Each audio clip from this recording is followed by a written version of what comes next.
एक चीज़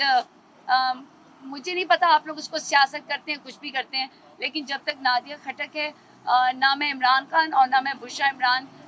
को आप लोगों के हाथ लगने दूंगी और ना कुछ उन्हें होने दूंगी। और अल्लाह ताला की उन पे रहम और करम। और यहाँ पर नादिया खटक, उनकी अपनी बेटी, अपनी औलादें, उनके बेटे छोड़ें, यहाँ नादिया खटक आपके सामने खड़ी नज़र आएगी उनके लिए। और एक चीज़ जो मुझे बहुत ही कहते हैं ना, आपको बताऊं कि जब सलमान सफदर साहब की कि वो उनके लिए भी प्रोसीडिंग्स कर रहे हैं और खान साहब एक ही बात कह रहे थे कि बुशरा इमरान का तो किसी, वो यहाँ ट्रस्टी है, उसका तो किसी चीज़ में नहीं है, उसको सज़ा दे दी गई है। दूसरी तरफ बुशरा इमरान, उनकी मोहब्बत और उनके इश्क और अपने खान से मोहब्बत की इंतहा देखिए, वो कहते हैं कि अगर कोई और आपका वकील हुआ और मेरा जो है वो सलमान सफदर साहब हुए, तो ये कैसे हो सकता है कि मुझे पहले जो है वो सज़ा से रिहाई मिल